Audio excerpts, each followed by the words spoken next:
Hello மக்களே, நான் உங்கள் அம்ஜத். 2000 வருஷத்துக்கு முன்னாடி வியாட்சியாயனா அப்படின்ற வட இந்தியர் காமசூத்ரா அப்படின்னு ஒரு புக் எழுதுறாரு. ஒரு காலகட்டம் வரைக்கும் பார்த்தீங்கன்னா அந்த புக் வந்து ஒரு தவறான புக்கு, அது செக்ஸை பற்றி பேசக்கூடிய புக்கு, செக்ஸ் பொசிஷன்ஸை பற்றி பேசக்கூடிய புக்கு அப்படின்னு மக்கள் அது மேலே வந்து ஒரு கண்ணோட்டம் வைக்கிறாங்க.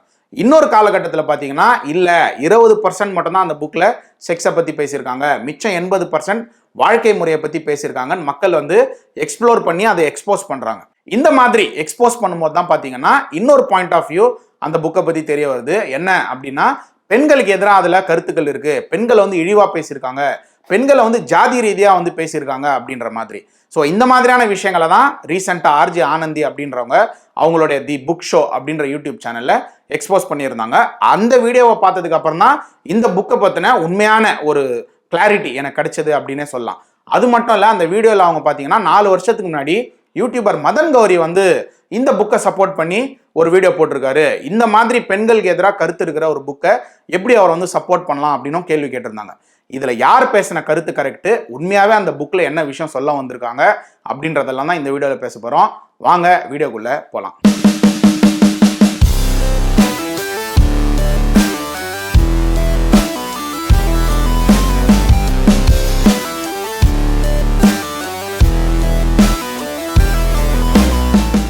மக்களே, இந்த டாபிக்ல வீடியோ போடுறதுக்கு முன்னாடி நானே ஒரு 4-5 முறை யோசிச்சேன், இந்த டாபிக்ல வீடியோ போடலாமா வேணாவா அப்படின்னு.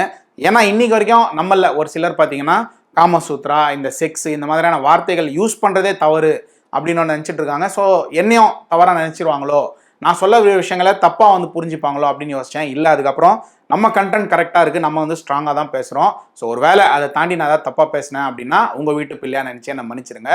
இப்போ அந்த காமசூத்ரா புக்கில் என்ன சொல்லியிருக்காங்க அப்படின்ற ஒரு சில விஷயங்கள் உங்ககிட்ட நான் வந்து சொல்கிறேன். முக்கியமாக அந்த புக்கில் சொல்லியிருக்க விஷயம் என்ன அப்படின்னு பார்த்தீங்கன்னா, பெண்களை வந்து எப்படி உஷார் பண்ணலாம் அப்படின்ற அந்த விஷயம் தான். அதாவது பெண்களை வந்து உஷார் பண்ணுறது அப்படின்னா ஒரு லவ் அப்படின்னு கூட வச்சுக்கலாமே. எப்படி அவங்கள வந்து லவ் பண்ணலாம், லவ் பண்ணுறதுக்கு முன்னாடி என்ன பண்ணணும், லவ் பண்ண அப்புறம் என்ன பண்ணணும் அப்படின்ற அளவுக்கு டீப்பான விஷயங்கள் அந்த புக்கில் வந்து சொல்லப்பட்டிருக்கு. அது மட்டும் இல்லை, பெண்களுடைய சம்பந்தமே இல்லாமல், அதாவது அவங்களுடைய கன்சர்ன் இல்லாமல், ஈவன் அவங்க நோ அப்படின்னு சொன்னாலும் அவங்க பின்னாடியே சுற்றி சுற்றி எப்படி அவங்கள வந்து கரெக்ட் பண்ணலாம் அப்படின்ற மாதிரியும் சொல்லியிருக்கு. அது மட்டும் இல்லை, எந்த பெண்களை வந்து திருமணம் பண்ணலாம், எந்த பெண்கள் கூட வந்து செக்ஸ் வச்சுக்கலாம், எந்த கேஸ்ட்டை வந்து எப்படி நம்ம வந்து ட்ரீட் பண்ணலாம், பெண்களை வந்து ஜாதி ரீதியாக வந்து பிரித்து அந்த மாதிரியும் வந்து எக்ஸ்பிளனேஷன்ஸ்லாம் கொடுத்துருக்காங்க.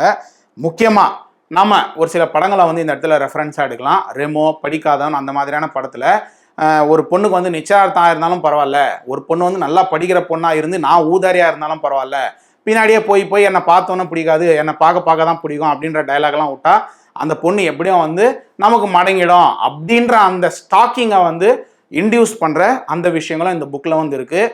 ஸ்டாக்கிங் கண்டிப்பாக தப்பு. அந்த ஸ்டாக்கிங் அப்படின்ற விஷயம் எனக்கு நடந்திருக்கு அப்படின்னு ஃபீல் பண்ண பெண்களால் மட்டும்தான் அது எவ்வளோ கொடுமையான விஷயம் அப்படின்ற அந்த கருத்தை வந்து புரிஞ்சுக்க முடியும். அது மட்டும் இல்லை, இந்த புக் பார்த்தீங்கன்னா பாலிகேமி, ஒரு ஆண் பல பெண்களை வந்து திருமணம் பண்ணலாம் அப்படின்ற விஷயத்தையும் என்கரேஜ் பண்ணுது. அந்த திருமணம் பண்ணுற பெண்களுக்கு பார்த்தீங்கன்னா பல ஸ்கில்ஸ், அதாவது அவங்க வந்து பார்த்தீங்கன்னா multi talented and multi tasking பெண்களாக வந்து இருக்கணும். சமைக்க தெரிஞ்சிருக்கணும், துணி துவைக்க தெரிஞ்சிருக்கணும், பாட தெரிஞ்சிருக்கணும், ஆட தெரிஞ்சிருக்கணும், ஒரு பெட்டை வந்து எப்படி அலங்கரிக்கணும் அப்படின்னு தெரிஞ்சிருக்கணும், கணவன் வந்து வேலை முடிஞ்சோ இல்லை வெளில போய் வீட்டுக்கு வந்தால் வாசல் நின்று வரவேற்று அவனை கை கால் அமுக்கி அவனுக்கு தேவையான எல்லா சுகங்களும் பெண்ணுக்கு வந்து தெரிஞ்சிருக்கணும் அப்படின்ற அளவுக்கு வந்து சொல்லியிருக்காங்க. ஆனால் ஆணுக்கு என்ன தெரிஞ்சிருக்கணும் அப்படின்ற எந்த இடத்துலையுமே அந்த புக்கில் எதுவுமே சொல்லலை அப்படின்னு வந்து சொல்கிறாங்க. அது மட்டும் இல்லைங்க, நீங்கள் கரெக்ட் பண்ண அந்த பொண்ணோ இல்லை கல்யாணம் பண்ண அந்த பொண்ணோ நீங்கள் நினச்சிங்க அப்படின்னா எனக்கு பிடிக்கல அப்படின்னா 10 நாள்லையோ 1 மாதத்துலையோ 1 வருஷத்துலையோ எப்போ வேணால் நம்ம வந்து அவங்க வந்து கைட்டி விட்டுடலாம் அப்படின்ற மாதிரியான விஷயங்களும் வந்து சொல்லியிருக்கு. எல்லாத்துக்கும் மேலே கொடுமையாக எனக்கே வந்து அருவருப்பாக இருந்த விஷயம் என்ன அப்படின்னு பார்த்தீங்கன்னா கிளீன்லினஸ். அது நல்லது தானே அப்படின்னு கேட்டிங்கன்னா, சாதாரண கிளீன்லினஸ் இல்லை, செக்ஸ் கிளீன்லினஸ். அதாவது பெண்கள் அப்படின்ற உயர் ஜாதி பெண்கள் பார்த்தீங்கன்னா சுத்தமானவங்க, கீழ் ஜாதி பெண்கள் பார்த்தீங்கன்னா சுத்தம் இல்லாதவங்க. ஆனால் அதுவே நம்ம அவங்க கூட வந்து செக்ஸ் வச்சுக்கிட்டோம் அப்படின்னா அந்த டைமில் எல்லாருமே வந்து புனிதமானவங்க, தூய்மையானவங்க அப்படின்ற மாதிரிலாம் சொல்லியிருக்கு. ஸோ இதெல்லாம் படித்து இதுக்கு மேலே இதெல்லாம் உங்ககிட்ட சொல்லணுமானே எனக்கு தெரியல. ஸோ அந்த மாதிரியான அருவருக்கத்தக்க விஷயங்கள்லாம் இந்த புக்கில் வந்து சொல்லியிருக்கு. ஸோ என்னோட பாயிண்ட் ஆஃப் வியூவில் நான் எப்படி பார்க்குறேன் அப்படின்னு பார்த்தீங்கன்னா, திருக்குறள், தொல்காப்பியம், ராமாயணம் இதெல்லாம் இயற்றப்பட்ட இதே இந்தியாவில் தான் பார்த்தீங்கன்னா இந்த காமசூத்ரா அப்படின்ற ஒரு புக்கம் வந்து இயற்றப்பட்டிருக்கு. இந்த காமசூத்ரா பார்த்தீங்கன்னா ஃபுல் அண்ட் ஃபுல் வந்து காதல் காமம் இதை பற்றி மட்டும்தான் பேசுதே தவிர ஊழல் அப்படின்ற ஒரு ரொம்ப அழகான ஒரு விஷயம் தமிழ்ல இருக்கு. அதை பத்தி இந்த புக் வந்து பேசவே இல்லை அப்படின்னே சொல்லலாம். ஈவன் திருக்குறள்லயே பாத்தீங்கன்னா காமத்துப்பால் அப்படின்னு ஒரு தனி செக்ஷனே இருக்கு. அதுல மேக்சிமம் பாத்தீங்கன்னா ஊழலை பத்தி மட்டும் தான் பேசியிருப்பாங்க. அது ஒரு எக்ஸாம்பிளும் நான் உங்களுக்கு கொடுக்குறேன். ஊழலில் தோற்றவர் வென்றார், அது மண்ணும் கூடலில் காணப்படும் அப்படின்னு. இந்த திருக்குறளுக்கான எக்ஸ்பிளனேஷன் என்ன அப்படின்னு பாத்தீங்கன்னா, ஒரு ஆண் பெண், அதாவது ஒரு கணவன் மனைவி இல்ல ஒரு ராஜா ராணிக்கு நடுவுல ஒரு ஊழல் இருக்கு அப்படின்னா, அந்த ஊழல்ல நீங்க ரெண்டுல யாராவது ஒருத்தர் தோக்கணும். யார் தோக்குறீங்களோ ஆக்சுவலா அவங்க தான் உண்மையா வந்து வெற்றி பெறுறாங்க.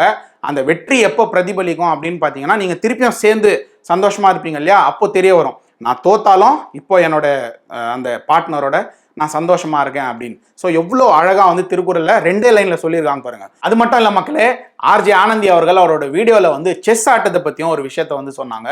அது எனக்கு வந்து கொஞ்சம் புதுசா இருந்துச்சு அப்படின்னே சொல்லலாம். அதாவது அவங்க என்ன சொல்றாங்க அப்படின்னா, செஸ்ல வந்து குயினுக்கு தான் வந்து பவர் ஜாஸ்தி. ஆனா என்னதான் குயினுக்கு பவர் ஜாஸ்தியா இருந்தாலும் ராஜா இல்லைன்னா ராணி இல்லை அப்படின்ற மாதிரி. நான் அதை எப்படி பாக்குறேன் அப்படின்னா, ராஜா தான் அந்த ராணிக்கு அந்த எல்லா பவரும் கொடுத்துருப்பாரு அப்படின்னு நான் ஃபீல் பண்றேன்.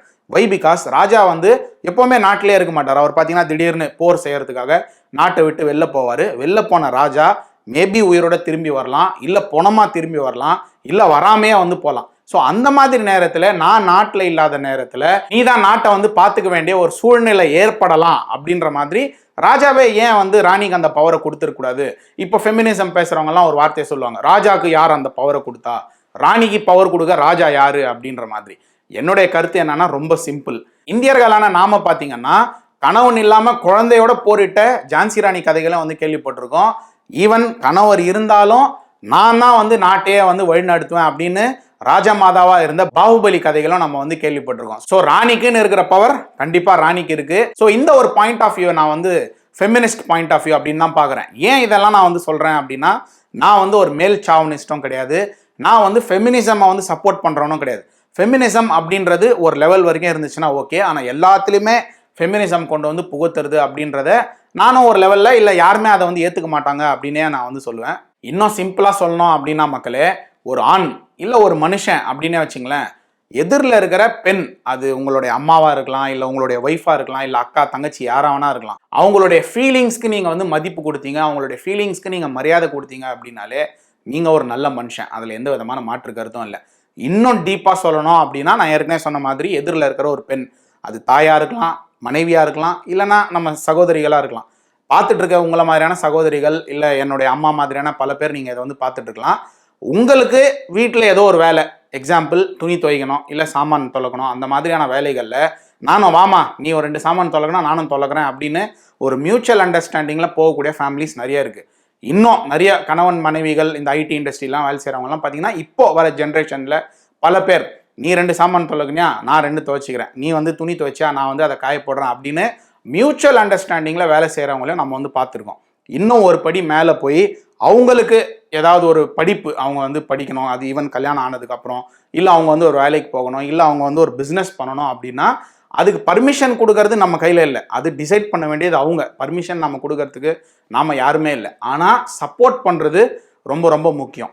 இன்னும் எக்ஸ்ட்ரீமாக சொல்லணும் அப்படின்னா, அது நான் எதிரில் இருக்கிற தாய், மனைவி, தங்கை, அக்கா, அவங்களுக்கான ஒரு உடல்நிலை சரியில்லாத ஒரு நேரம், இல்லை பீரியட்ஸ் டைம், அந்த நேரத்தில் அவங்களுக்கு வந்து நீங்கள் சப்போர்ட் பண்ணுறது, இல்லை அவங்களுடைய வேலைகளில் இருந்து கொஞ்சம் ரெஸ்ட் கொடுக்கறது, இல்லை அவங்கள உட்காந்து ஒரு ஆறுதலாக ஒரு 4 வார்த்தை பேசுகிறதே பார்த்தீங்கன்னா ஒரு நல்ல மனுஷனுக்கான ஒரு அழகு தான்.